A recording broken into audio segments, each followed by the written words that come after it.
When Donald Trump criticized the CIA and the FBI, partially I think it was his ego, but he was also right. There was a lot of misbehavior. Right. They said 51 intelligence officials, past and present, see Trump as a threat. 51 did not ask for proof. If Russia today is sending amateurs to do their spying, are there any countries that are still good at it? Israel. Yeah.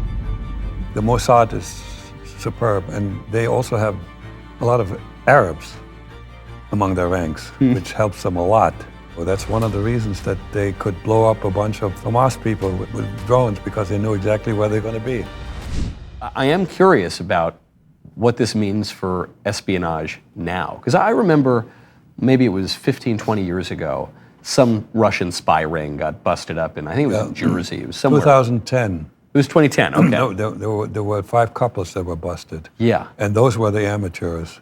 There's a surveillance video that the FBI shot. It's available on YouTube. And when I saw this, I was yelling at the TV, like, you guys, you shouldn't, they would have failed Espionage 101. They were very poorly trained. And I think I sense a question coming. Are there more illegals here? Putin doesn't need them, because the situation is different. There are so many knocks. A knock is short for non-official cover. So official cover is if you're on the diplomatic cover, you're protected. But there's so many exchange students. There's so many professors who come here. There's artists. There are business people. You know how many of those are being talked to when they apply to leave Russia? Somebody's talking to them. Can you help out? Can you do a little work for the motherland? And some do, like this Butina girl. Yeah. She was out in Los Angeles. I never met her, but I knew a number of people who she had approached. Yeah, and she was more successful spying than I was. My success was just that I was established as an American in the country at a time when it was possible that diplomatic relations would be broken up altogether. There was this spy war going on with a bunch of spies being kicked out of the United States, and the Russians retaliating. Andropov, actually, the head of the KGB in those days, was very much afraid that when diplomatic relations would be broken up, he had nobody left but us illegals. And in those days, the most successful spies for the KGB were moles. In the government? In the U.S. government. Aldrich Ames was in the CIA. He was in charge of the department that planned operations against the Soviet Union. And he did a lot of damage. A lot of assets, CIA assets, got executed because he betrayed them. And there was another one in the FBI, Robert Hansen. And if all the diplomats are gone, who is going to take material from them, us illegals? So I had to share that with you. Again, they never really told me that this was going to be my task. That came about again afterwards in the interviews that I found on the internet. Were you surprised to find out how many moles, how highly placed the Soviet Union had in the U.S. government? I couldn't find it. I had no idea. And there's a possibility there's still somebody there, but eventually moles, they will make mistakes and they will be covered. But the fact that both Hansen and Ames were able to operate that long without being suspected, because both of them did things that they shouldn't have done. Like Ames lived way beyond his means, and he had a cover story for that nobody really followed up on. I know how you should operate to be secure, because I once had the ability, and I was still not legal, but I was working with the FBI, but I was able to visit a nuclear plant. And I was told how they periodically checked on all employees. And That is how you have to keep an organization really secure. Our intelligence agencies have not done that. I don't know if they do it today. I doubt it. It's like the blue wall of silence. Whoa, it's one of us. You got to trust them, right? Yeah. You know, we got to hang together. Right. Damn it!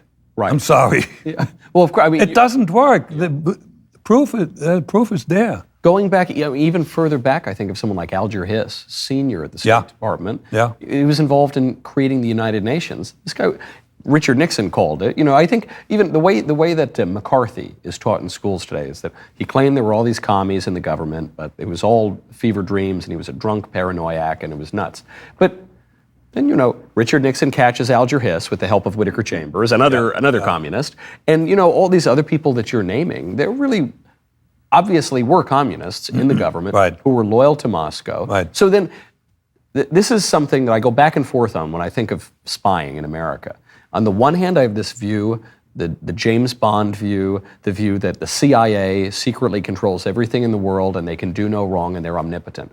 Then I have the burn after reading Coen Brothers view, which is actually these government agencies are really leaky, they are not very efficient, and they're a bunch of bumbling losers who, spill the beans all the time.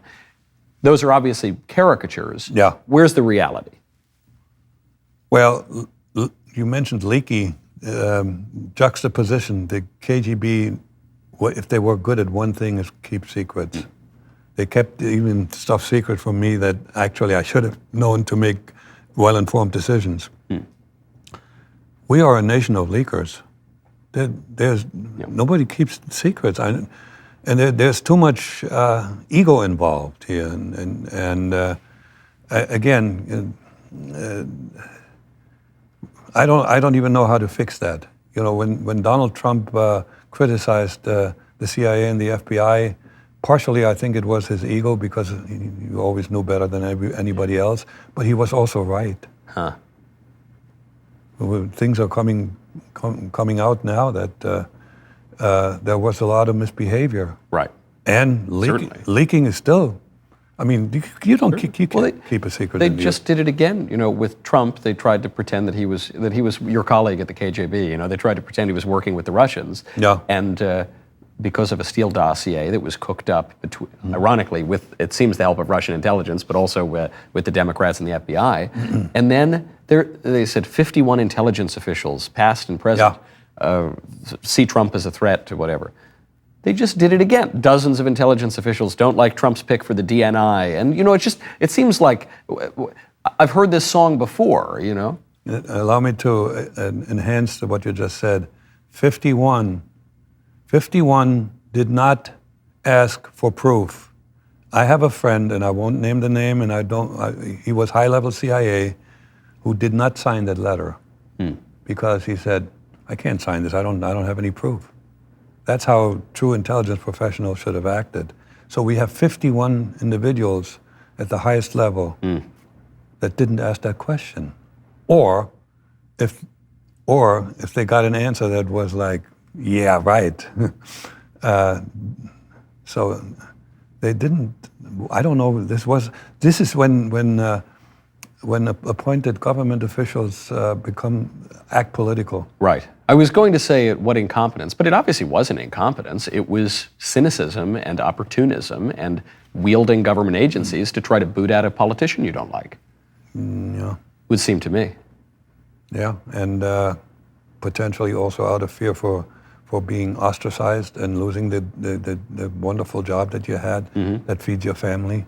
So it's not all the motivation that people have to do things like that, even betrayal, like Aldrich Ames or Robert Hansen. Not all these motives are selfish and evil, because sometimes let's just think about, you have a daughter, love your daughter, and she has a disease for which there is no cure in the United States, but you can get a cure in some other country, and it's going to cost you $1 million.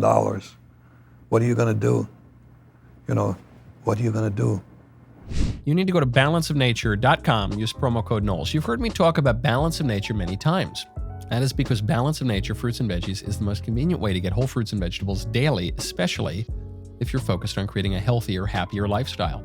Nature is pretty good at giving us the nutrients that we need through our fruits and veggies. So, Balance of Nature takes fruits and vegetables, freeze dries them, turns them into a powder, then puts them into a capsule. You take your fruit and veggie capsules every day, then your body knows what to do with them. Balance of Nature is just one ingredient of a balanced lifestyle, has no intention to replace a healthy diet, exercise, sleep, or any other healthy habits. It is intended to be used in concert with other healthy habits. Right now, you need to be like many people around the office and go embrace Balance of Nature. Mr. Davies, who I've mentioned before, is kind of a beefcake. He loves Balance of Nature. We all love Balance of Nature. Go to balanceofnature.com, use promo code Knowles, KNWLES, for 35% off your first order as a preferred customer. Right now, you will get a free bottle of fiber and spice. That is balanceofnature.com, promo code Knowles. If Russia today is sending amateurs to do their spying, are there any countries that are still good at it? Cuba. Cuba, because they have an advantage. There's a lot of Cubans living in the United States. Israel. Yeah. And, the Chinese and Russia, they throw volume at it. There was, with the Israelis, there was that guy who we had, Jonathan Pollard. Yeah. And we had him. We got the guy dead to rights, and he was giving out, and we let him go. Right. Didn't we? I think we just let him out. Yeah. That's crazy. The Mossad is superb, and they also have a lot of Arabs among their ranks, which helps them a lot. There's a lot of Arabs that are assimilated very well in Israel. Yeah. So that's one of the reasons that they could blow up a bunch of Hamas people with drones, because they knew exactly where they're going to be. Could find it. Yeah, when you say Israel's good at spying, that doesn't surprise me. The Mossad is sort of famously good at spying. Cuba surprises me, but I guess it shouldn't. Miami's all Cubans. Yeah, exactly. I once met a fellow who operated in Cuba. He wrote a book about it, and that was when Castro was still alive. He told me that the Cuban intelligence was first rate then, and they just have this advantage. The same way East Germany had the advantage of sending people to the West. There were about 1,000 people in the West German government that worked for the Stasi. You can, in that situation, illegals work really well. Yeah. Okay. So you go over legally, you're welcome, but you're actually illegal under your own identity. So are the Chinese any good? They have the they have the Confucius Institutes, and they have a lot of official. Of course they are. And again, there's a lot of volume. Yeah. Are you on LinkedIn? How many times have you been? Has my information been leaked? Probably a dozen times. No, but it happens almost once a week when some Chinese lady wants to be my friend. And they're always good looking. It might just be your good looks. No, it's they probably know that I like almond-shaped eyes. Yeah. They found that out. Yeah. This is something I'm noticing talking to you. As you mentioned, when you were a kid, you were a hardcore communist. It was drilled into you in your head. But then each successive step, you don't appear to be the most ideological person I've ever met. Not at all. Ideology is incredibly dangerous. Not just to self, but to society. Because ideology is making something up that's not true. Okay. Now, but there may also be some truth to an ideology. Yeah. Like we're talking about global warming. To me, is an ideology. Yes. But there's some truth that the Earth got a little warmer. But all the other things that we're doing, that we should be doing, that's part of ideology, because we're not. There is no real proof that it's really man-made, okay? There is proof that at one point the Earth was a lot hotter than it is now, and there were no people on the Earth. Yeah, no automobiles or... Okay, so how about the sun, maybe? But you have come to these changes in your life because of, okay, I love my daughter. Okay, I'm going to stay in America. Okay, I like this way of life. Okay, is there any, looking back now on this crazy career, you end up cooperating with the FBI. You give them, somewhat outdated now, a story of your life as as a sleeper cell. Is there any thought of, I've seen the light. No, I shouldn't have done that differently. I shouldn't have lied. Do you still stand by your decision to join the KGB? Do you still respect the craft of espionage? Is there any, Bob McNamara, former Secretary of Defense, he had that big documentary where he said, I regret my whole career, I never should have, everything I did in Vietnam was awful, or no, Henry Kissinger made fun of McNamara for that. He mocked him as whining and weeping, and he said, that's so ridiculous. I don't really regret much of anything. Where do you stand looking back on your career? I would have regretted it if I had wound up back in Germany. So, there's a pragmatic, a huge pragmatic aspect to my answer. Is I can't regret it because if I hadn't done this, if I hadn't joined the KGB, I wouldn't be here today. My life is so much more interesting and so much more actually useful to not just myself but many others now. I've done pretty good. I've done very good work for a number of American corporations. I've been helping a lot of people. I have grown so much, and you can sense it. I've become a softie. And when I talk about love and empathy and all these human qualities that I didn't have as a young person, and I would have not been able to acquire if my life hadn't gone the way it did.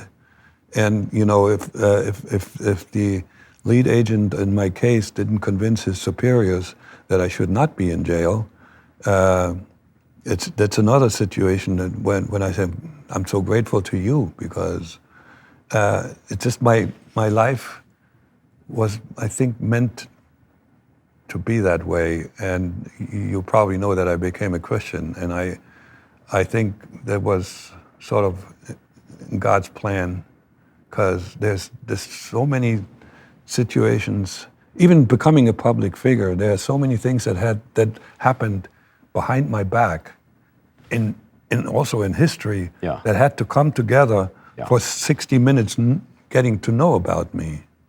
That's insane. So the only regret I have is that I broke the promise that I made to Gerlinde. And you can't rationalize that away. But everything else, no. And I cannot regret what I don't know. I don't know if I did any damage to the United States.